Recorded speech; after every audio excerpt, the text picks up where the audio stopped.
Welcome to the Speaking Podcast. You can find all our episodes on speakingpodcast.com. We're also on BitChute and YouTube as Speaking Podcast. I also have the Awakening Podcast, the Meditation Podcast, the Learn Polish Podcast, and the Crypto Podcast, and all can be found on roycollin.com. Today, my guest, please welcome Hema Vyas. Hello there, Roy. Lovely to be here today.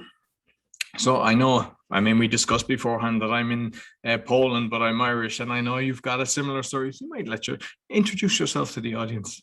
Yeah, absolutely. So I'm an omnipreneurial psychologist, speaker and a mentor. And my background is I live in England, brought up in England, born in Africa, but originally from India. So have the whole cross-culture thing going on. Yeah. But I love that. I think that's beautiful because then you can connect with more people, because sometimes people are brought up to like hate one side or the other. But when you're brought up with all of them different countries, you just kind of accept everybody. You know, it's so true. And I think that's a really valid point. And one of the things that I say is that we need to travel more, but not travel to places that are similar to the places we've grown up in or where we're from, but to actually get a sense of cross-culture, because we learn so much. Our minds open and expand as a result of, learning from how other people do it and seeing there's another way, or, there's another way of looking at things or seeing things, thinking about things. So I think that's a really valid point. Yeah.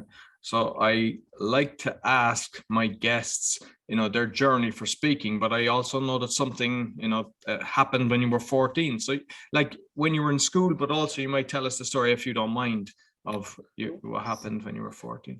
Yeah. So I grew up, as I say, with this cross culture, so very academically motivated with the Western culture, but also very spiritually driven by my sort of ancestry, my Indian heritage.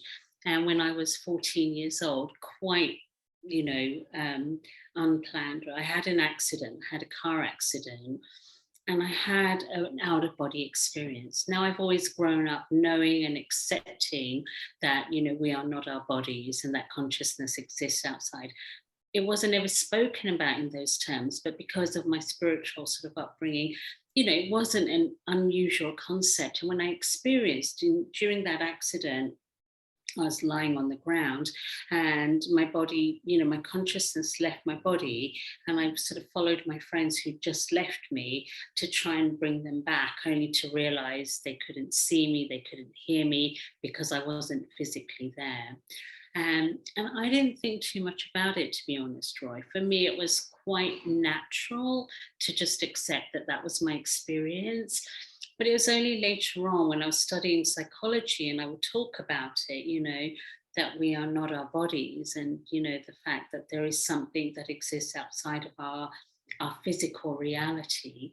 And there was so much resistance to it at the time when I was studying psychology. It was all about the brain and the body, physical, and, our reality as we perceive it through our brains. And it's like, no, there's another part of us that is so much more expansive. And I know that because I experienced it. And you can't take away the knowingness that comes from an experience like that. And so, a lot of my work has been pushing what I know internally, what I feel intuitively and instinctively, and not really being bogged down by science, because I always say that science is really catching up with ancient wisdom. Ancient wisdom has all of this knowledge, has all of this wisdom. And I was lucky enough, although the accident wasn't great, I was lucky enough to have a tangible experience myself to know that there is something as consciousness, and it is absolutely not rooted in the physical body or the physical reality that we perceive. I think with the traditional, I suppose, scientists, medicals, they want to quash that because they know it works. They like every single thing. I mean, I'm exposing a lot of stuff on my other podcast, but I mean, I've noticed that every single seems to work. They try to dismiss it and make fun of, and they promote the opposite. Absolutely. And you have to ask why, what are they afraid of? And I think what they're afraid of is what we really need to step into, which is we are so much more powerful. And it's not about power over people. It's not about, money or wealth. It's about really being incredibly, incredibly powerful human beings to be able to find our path to happiness and to be able to find our path to prosperity. We live in a world that has convinced us that we have to live in this linear world, that we have to do things from A to B to C. And if we're not doing that, we're not successful or we can't be happy. And the truth is that happiness is an inside job. And the truth is it comes from really tapping into our superpowers. And our superpowers exist, I believe, in our hearts. And when we can tap into our hearts through a number of tools that we can use, then I think we become, powerful forces in the world for happiness and for prosperity. So it's not about being powerful so that we can exert influence or exert our will over others, but to really be able to find that joy that is our birthright. Absolutely. And I think as well, like if you listen to a lot of these speakers and promoters, financial, they're basically telling you that 1 in 100 will be wealthy, 4 will be okay, but the rest won't. And instead of kind of saying, hey, the system is wrong and we're chasing the wrong thing, because I've noticed that once you have a change in your life, once something happens, I'm not saying it has to be as traumatic as getting hit by a car and what you've experienced, but I think when you go through something, you make a switch and then you realize what's important in life. And then you, like for me, it's spending time with my child, sitting down, eating together, just getting a cuddle off him, just playing football with him, and phoning parents and just being around all my friends and everything. It's no longer, it was. And that my thing was like getting financially hit through corruption. But looking back, going, it was the best thing that ever happened, because I was trying to have loads of houses, loads of this, loads of that. For what? I am way more happier now. And I have met a lot of people, because being a psychologist, like, obviously talking to a lot of people. But what I've noticed personally is once you open up to people, there's so many have the same, but they're afraid to actually put it out there. They're afraid to say what happened to them. And it makes, like, I think anyone that I know that seems to kind of be in flow, just kind of living a lot happier, not afraid, not accepting the fear of what's going on in the world. They're coming from a place of love, basically, has been a lot of the times the people that have have had some sort of trauma. Absolutely. And, I think it's because the conditioning is so strong. It's all over the world now. It doesn't matter which part of the world you're from. There's such a strong conditioning that tells us what the path to, success is. And it's usually about wealth, and it's usually about career success, and, purpose is defined by what you're doing as opposed to who you're being. And I think, we really need to have a big wake-up call in order to say that's not who I am and it's not who I want to be. And like I say, for me it was really that sense of knowingness. And I think a lot of people believe, that there's more to life, that it can't just be about the old conditioning or the way we've been brought up or what's been embedded in society, but they don't know how to break free from it. So they keep doing what they're doing. One of the things that I find, Roy, is that when I speak to people, a lot of people have dreams, and they have beautiful dreams, that I think, God, if that, you brought that to life, it would be so amazing in the world. But they're terrified because they think they have to lose that level of success or that level of belonging in society in order to follow that dream. And they're often not willing to. And I say that, like you, having had that experience of going, yes, there is this financial success I can follow, or just being really happy with what really matters: love, connection, family, people. And that's really what it's about for me. But I think a lot of people struggle with it unless they've had some crisis, because it's one of those things that there's no turning back. Once you know something, once you've experienced something, there's no turning back. And that's what my experience did for me. After that, there was no turning back to fall in line with what other people thought, because I knew that I had an experience that stepped me outside of that sense of, belonging to that society that wanted me to see the world in a particular way, because I'd already seen something different. And, part of my job is to really help people to do that, to see that, when they shift their perspective without needing a crisis, that they can shift their reality and find, what genuinely makes you happy. And it's different for different people, so it's not to say that one shoe fits all, because it really doesn't. But it's so important for people to find what makes them happy, what makes them feel genuinely successful, but ultimately what makes them feel connected. And it's the disconnect that I think is causing the unhappiness, the fear, the sense of lack, and all the things that we're sort of fighting in the external world. It comes from a disconnect with themselves, with their hearts. And so it's so important to come back to that space. Absolutely.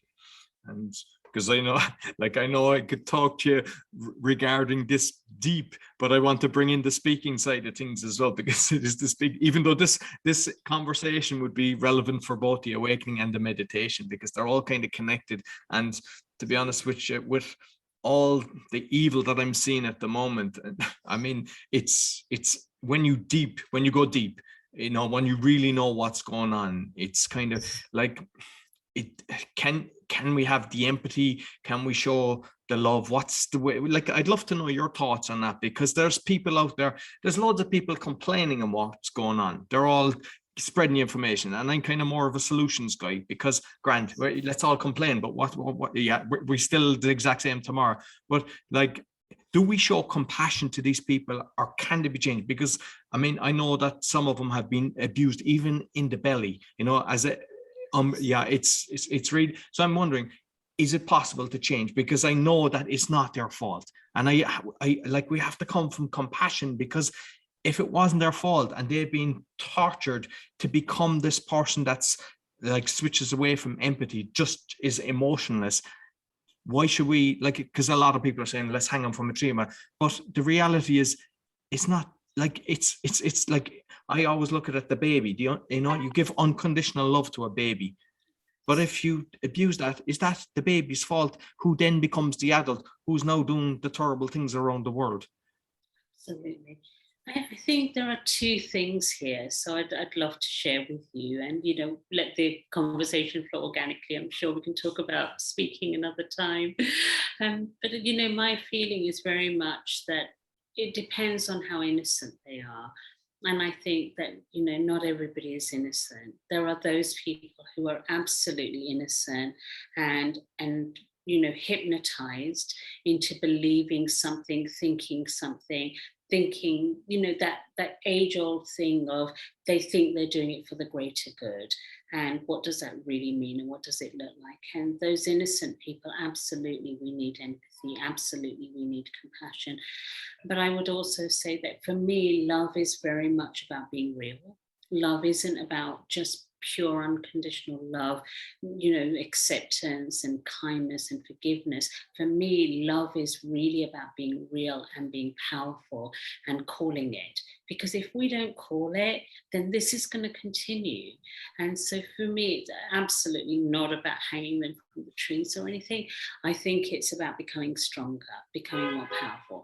They only have influence over us because we've given it to them. We've given them the power to say, I don't know who I am. I don't know what I want. I don't know what I need. I'm going to trust you with all the information to decide what's right for me. And we need to stop and say no. We need to stop and say, it's not about the information, because with every one story you get saying one thing, you get another story saying the opposite thing. So for me, it's about coming back to the heart. And that's why I'm so passionate about my speaking. I want people to recognize that we need to step into our hearts. It's when we come into our hearts, we know what's true. Most people I speak to, I'm really interested as to why they can see through what's happening in the world, and they can see through it from my perspective because they're tuning into themselves. They're tuning out all the extreme information, because there's those people extreme one side and those extreme the other side. And I think, where is the truth? And the truth is somewhere within us. And it's really about coming back to that space. And so if we become stronger and we say we know what is true for us, and we know when a situation doesn't feel right, and we know when a situation does feel right, we know when something resonates with us as a truth, and we know when something doesn't resonate as a truth, then we are going to be able to peacefully, lovingly overcome whatever influence they have over us. You know, the only thing that keeps anything that is evil or untrue or bad in the world, you know, the only thing that keeps it is a shadow. And so when we are denying our truth, we live in a world that is denying the truth. And so it's about coming back to our truth. So with what's happening in the world, what's our truth with it? What's your truth? What's my truth? You know, for me, what is true is that, you know, nature is far more powerful, and my own body is more powerful than anything anybody else can give me. And so therefore I want to allow my body to figure out how to deal with whatever's coming at me, you know, whether it's a virus, whether it's, you know, things happening in the world, the toxicity.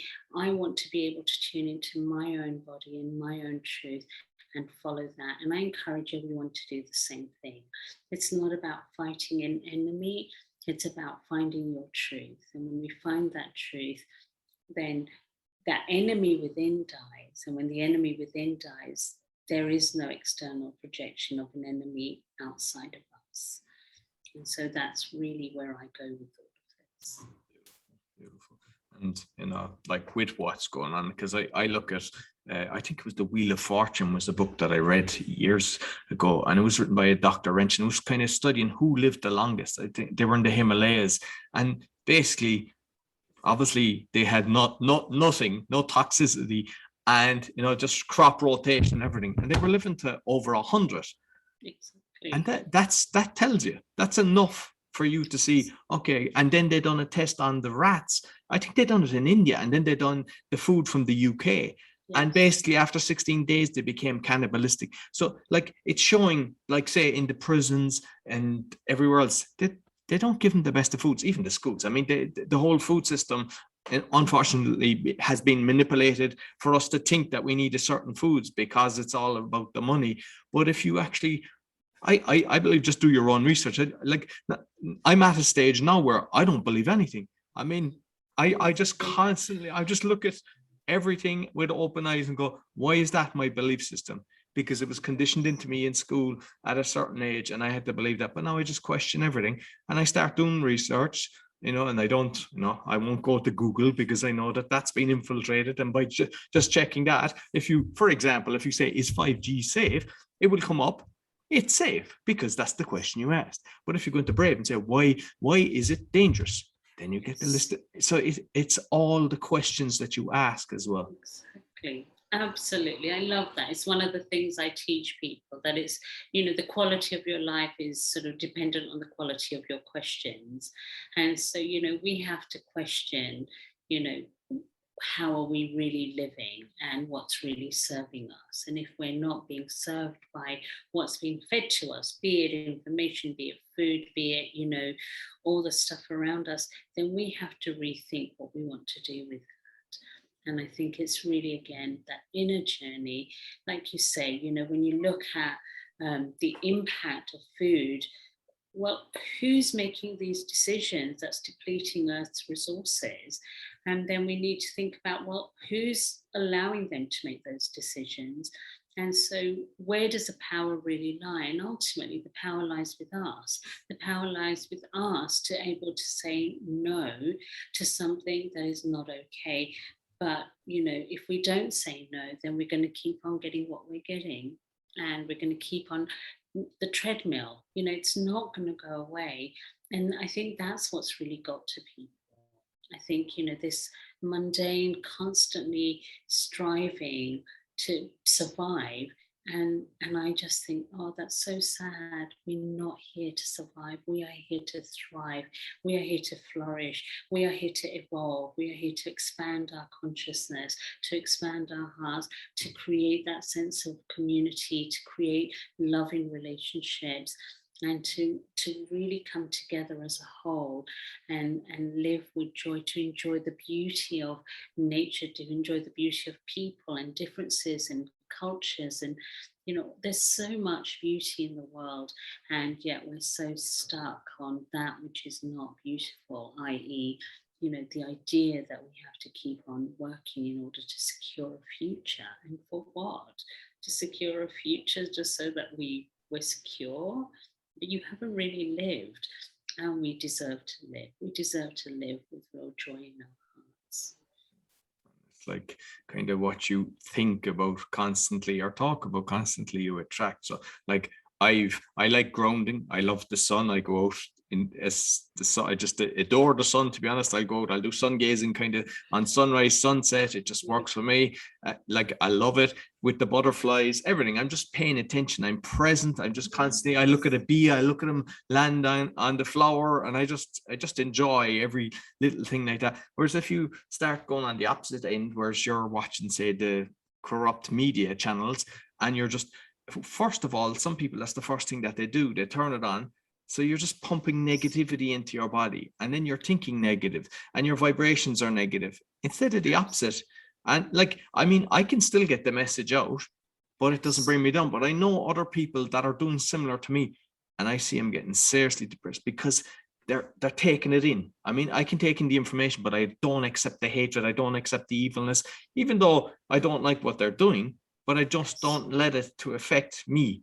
And I can still, as I mentioned, play ball with my son or just do anything. And I'm not going around, that it affects my emotion.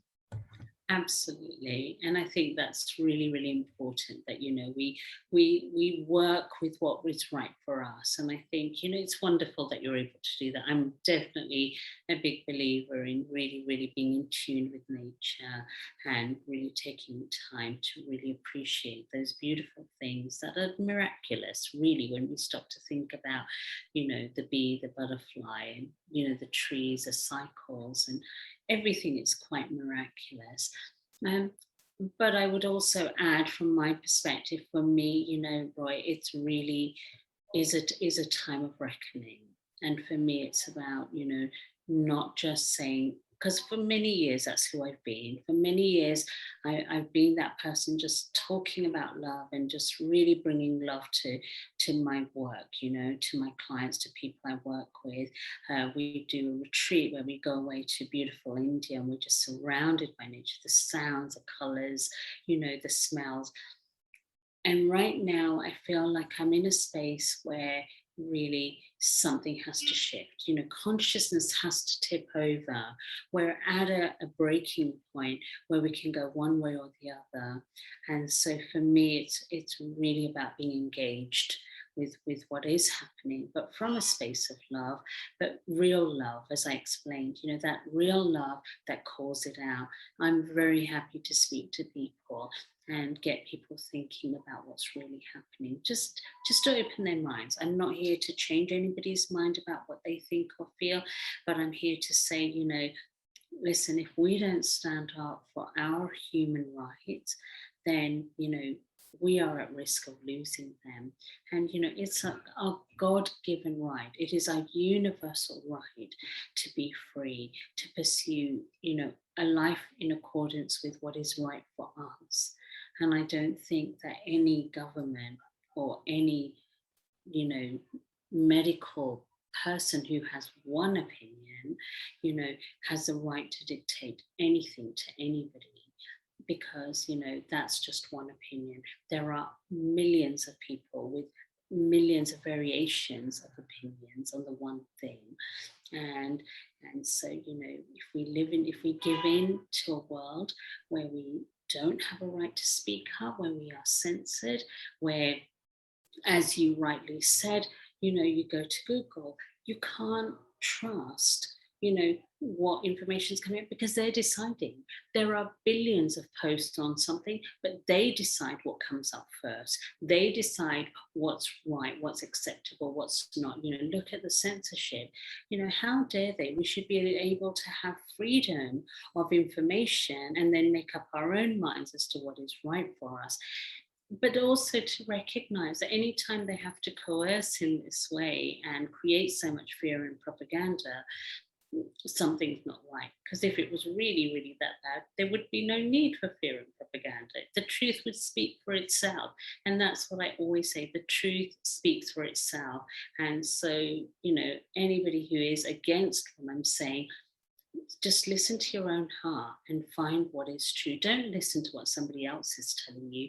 Do your own research. Look at the people we've entrusted with our lives and look at their history. That's all I'm going to say. And not what's been censored. Look at the real history, because history speaks for itself.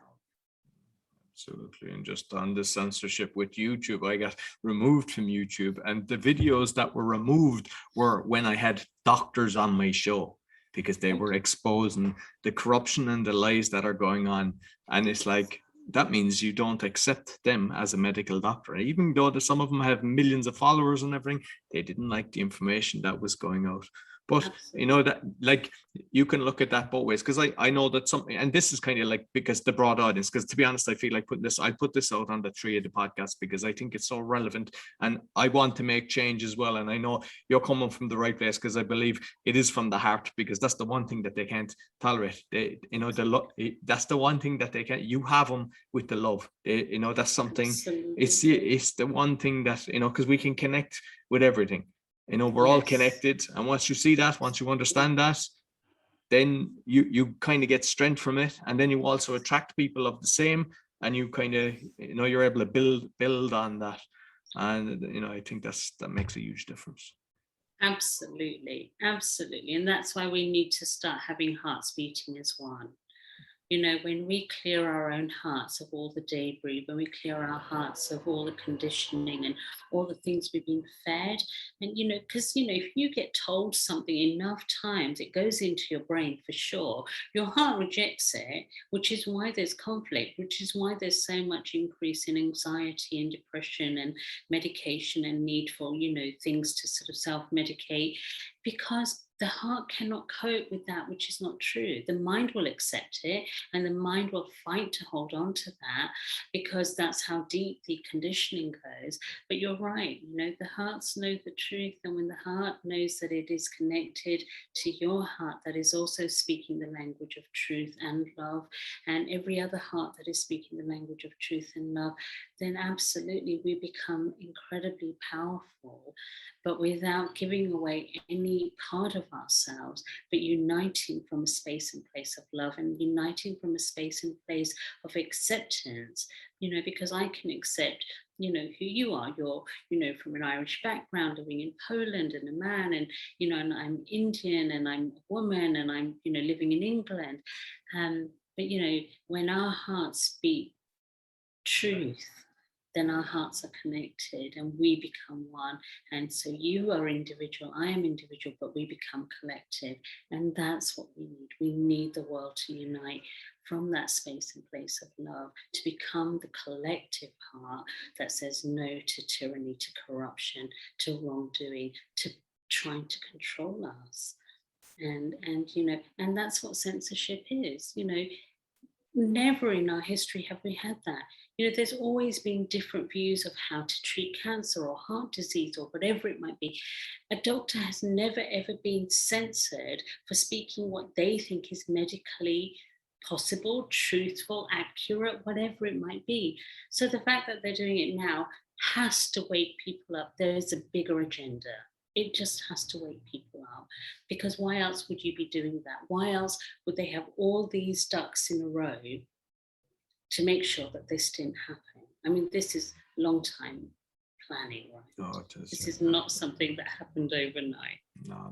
There's actually hundreds of years. If you go back, it's strange to kind of think how this can be so orchestrated, but it is. And even like say from the heart and your emotions, your frequency, like the medical industry has been infiltrated, that it pumps all the medication. So people go in and they go, oh, you've got cholesterol, you need these tablets. They want the patient for life, which in time reduces your frequencies because it's full of toxins. Whereas the reality is, if you do have something, there are so many plants out there that will cure you. And they've quashed them. I know loads of people, they've kicked their websites being shut down and everything, and they've got way better success rates. And even if you look at like say the Spooky 2 frequency machine, like that helps people with cancer and everything else, yet it's all quashed. And you seem like the crazy person by telling people, listen, there is massive results from this instead of going through chemotherapy, which is poisoning people as well. But they're going down that route, which unfortunately, but I think just to be aware of these things, because I'm having conversations with even people that I grew up with, like say a friend recently, his father cancer, and I was telling him all the different things, but they've been so conditioned they don't even want to listen. They just assume you're wrong. Absolutely. And it's a shame because with a lot of people, the results from say the chemo option versus the alternatives, which we know work, there's no comparison. It's not like it's tiny. It's like 5% versus 95%. Well, absolutely.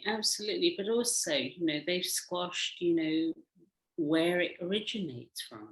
There was a time when, I'm sure that the body has an ability to attack itself in that way, but it's doing it a lot more frequently, and it's doing it with all sorts of people, all ages, all backgrounds. You have to ask why. Where's it coming from? And as we've sort of touched on before, there is a lot of toxicity around us, not just in the food, but there's, depletion of lots of minerals and things that would probably keep us healthy, despite having, sort of toxicity in our bodies, because our bodies can cope with it. It has the ability to digest and metabolize within reason, but not if there isn't the support for it. And so, we lived for centuries, perfectly well. And then all of a sudden, sort of man became very, very arrogant and thought that it knew better. Science became a thing. And all of a sudden, our kind of quality of life and quantity of life has definitely deteriorated in many ways. And I think people need to own up to that. Like you say, in India, there are people who live to a young, old, healthy age and die of a natural cause in certain parts. Of course, not everywhere, because everywhere toxicity is afoot now. But where people are living simply, there's a natural flowing life, and there's enough in nature to sustain us to be healthy and well. Like you say, plant medicine. And there's lots of things that for every illness, every disease, every problem, there is a solution, there is a plant, there is something in nature that exists to combat that problem. And we just have to find it. And, and that's not to say that there haven't been some medical amazing technology. Absolutely there is, Roy, because I do appreciate there is so much that does help, and you're really, really in the thick of it. And so there's an amazing stuff out there medically, scientifically, but it shouldn't be the only thing, and it shouldn't be the only go-to. We should be open-minded and allow lots of possibilities, and for each person to find what's right for them. For some people, going down that sort of medical route might be exactly what they need, and for others it may not. It's the fact that they're trying to shut it down that I think is so wrong. Because before this, we lived in a world where, if you didn't want to go down that route, you could go down your own path and find your own solutions. And because I come from a background of Ayurveda, that is my go-to. I mean, I didn't have a doctor, a registered doctor, until unfortunately, just 2 years ago. And only had a problem with my ear that wasn't going away, and he didn't solve the problem. So, but I thought I'd better go and check it out just in case. And, but, it's not something I've ever sort of really believed in. And that's my right. And I'm not saying that's for everybody. And that's what it comes back to, right? Is that each individual should have a right to decide for themselves, or, of course, make decisions for family and loved ones, depending on age, etc. But each person should have that right. Absolutely. And with your retreats, then, do you have corporate clients? Because I'm kind of looking that, especially because most of the problems are kind of from the corporations. So I know there's kind of higher levels overseeing the whole lot, but the reality is a lot of these corporations, they're, say Nestle, even the guy came out, he doesn't think that people should have water and everything, it should be sold, and all the toxins in it, and like there's a load of bad companies out there. If do you have the corporate clients going to these retreats? But like, is that a way we can do it, by touching the individuals inside the company, that their heart is open and they're going, hey, we're selling these cereals that actually the number one ingredient is sugar, and we're making it look like it's the healthiest meal of the day? Absolutely, especially for children, and the constant bombarding of advertising, that is so unhealthy. And yet that's what children will gravitate towards, because that's what they want, and that's what they see, and that's what they, other children talk about. So yes, I definitely think that's the way, so a lot of my work sort of started off being I started off slightly corporate and consultancy, and then moved into independent, doing my own practice. But a lot of the work now comes from people who have been touched personally, unfortunately, usually through crisis. So when they hit rock bottom, they don't know where else to go. And so all the things that they knew and thought kept them safe suddenly was taken away from them, and they weren't so safe. And that's when they would come to me. And absolutely, because once you touch their hearts and you show them experientially how life can flow so much better when you are in touch with your heart, when you are more open-minded as to what's possible, instead of a contracted 3D living, and really opening up to, the sort of infinite possibilities of nature, and really, really healing inside out, through massage, meditation, yoga, all of those things. You absolutely change their mind. And I think more and more people are burning out. More and more people are not liking the lifestyle, not liking the choices. It creates conflict.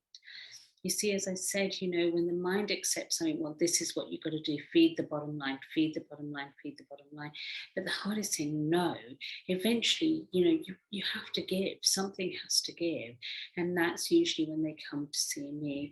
And that's where I've now built my sort of practice around omnipreneurial psychology, which is really going into the corporate space and encouraging them to have away days, encouraging them to come on retreats, encouraging them to get in touch with their heart, to make better decisions, to be able to, take care of the people before they take care of profit, to take care of an organization from a sustainable space. And in doing so, recognizing the bottom line takes care of itself. There is plenty of wealth and abundance to go around. But if we're only chasing that, we're leaving out so much of life that makes us happy and genuinely fulfills us.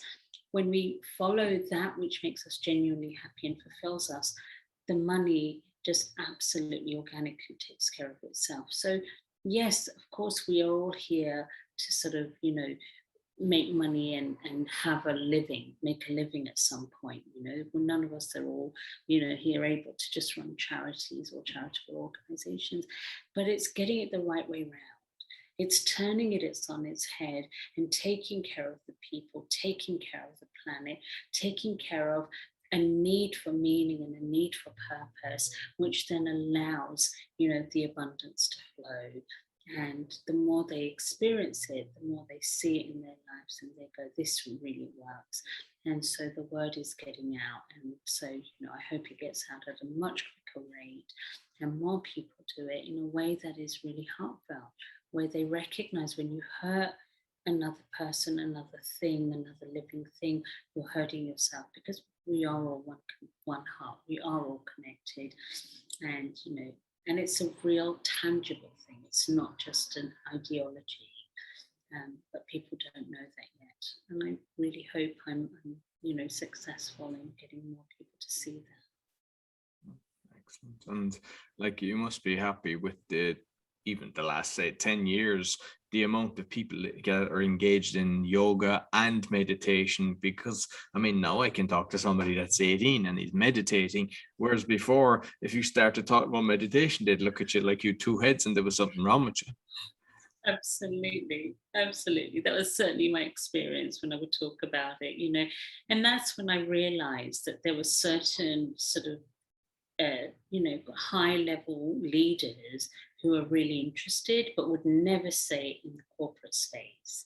So one of the things that I remember clearly is a lot of these sort of men in particular coming to me and going, oh, I quite liked what you talked about at this place, or I'd love to know more. And so they have the individual sessions with me. They were really curious, and they really, really did want to know. And but they would never have brought it up in the office. They would never have brought it up in the workspace. But, when I would talk about certain things through sort of, like consultancy, I'll do soft skill training. But I'd always throw in something about love, or something about, that trust, or that sort of consciousness, or whatever. And people were really interested, but they were scared of it. And now I think, it's definitely much, much more acceptable. You have all sorts of people talking about it. You certainly have big companies like Google trying to implement it. But I also think they pay lip service to it.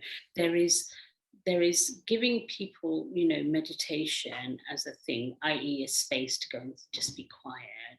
And then there's teaching them the art of meditation. And, there is an art to meditation, and it is absolutely so, so powerful that it can really, really change the quality of your life immensely. But I don't think that's what a majority of people understand. Majority of people think of meditation either at crisis point to sort of really do a deep dive into themselves, or as a way of just slowing themselves down a bit, And I think, God, it's so much more than that. It's such a creative power. It's such a, innovative power. It's such a truthful experience. When we really deeply meditate, we connect with truth. We connect with that inner power. We connect with authenticity. We connect with creativity, and so many beautiful things come out of it. I don't think people really understand just what powerful tool it is.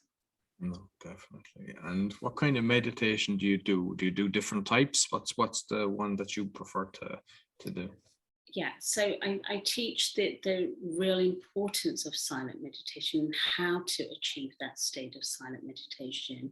Really, for me, it's about listening to the heart. So silent meditation is really about not slowing down your thoughts or shutting them off, but listening to really what your heart has to say, as opposed to what your head has to say. So I do teach that particular meditation, but I also teach this other meditation for those people who are very, very active in their mind and have, a great ability to imagine. And it's a meditation called the Art of Fantasy, which is how do we use, meditation and imagination to create something new, to create a new vision, a new possibility, and solutions to problems that you may not know how to solve, because you cannot solve a problem at the level of thinking they're created. Oh, excellent. And finally, like when you're doing, say, like a workshop, then have you found, or whether it's a retreat, have you found that when there's more people that are, let's say, awake or more in tune with their heart, that it's easier for the other people then to kind of realize and make the shift, as opposed to going into a room that they're all, they don't believe in anything? Oh, absolutely. You only need one person to really, really believe. And you see, I genuinely believe, Roy, that a lot of people believe, they're just afraid to say it, or they're afraid to explore it. because to really believe, if you don't believe at all, it takes time and energy. You have to really think about things, and you have to step out of what you know and step into the kind of fear of uncertainty to explore what might be possible. But my experience has definitely been, I've definitely had people come along to my workshops or my retreats or come to see me going, well, I'm not going to be interested in the meditation, and I'm not going to be interested in this, the chanting or doing all of these things. I'm just going to come along and have a bit of a holiday and maybe listen to a little bit of Hema's teachings or whatever. And then by the end of it, I mean, they are such diehard believers, by the end of it, because, when they're there, they let go of the conditioning. And that's why I love the retreat space, because it means they're away from their everyday life. And when they're away from their everyday life, the heart has the ability to expand and open up to possibilities. And so that's what I really, really encourage. But I genuinely think that a lot of people would like to believe in something else. They just don't know how to get there. And I certainly hope that, my teachings and the way I express it using real life, as an example, that they really get it, begin to see the possibilities and believe in. So Hema, you may tell us how people can get in contact with you. Yeah, that would be lovely.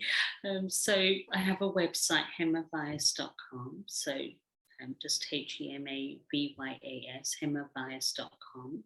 And we also have a community, which is Heart Renaissance. So if they go to the website, they can connect to the community. It's a free community where, I put all my talks and meditations and various resources that people can tap into. Yeah, excellent. And I'll make sure that I'll put it on the podcast description as well as the videos. So Wonderful. Thank you very much. Thank really you. Enjoyed the conversation. I did too. Thank you so much for giving me the space to air some of my truth around everything. Thank you, Roy. So that's all for the speaking podcast. And I'll also say that's all for the meditation podcast and the awakening podcast, because it's the first time I'm actually going to put this on the 3 podcasts, because I believe the message is so important. So you can find all the episodes on speakingpodcast.com. We're also on BitChute and YouTube, and all my podcasts are on royconn.com. Be sure to give us a thumbs up, 5-star rating, share with your friends, especially this episode. Until next week, take care.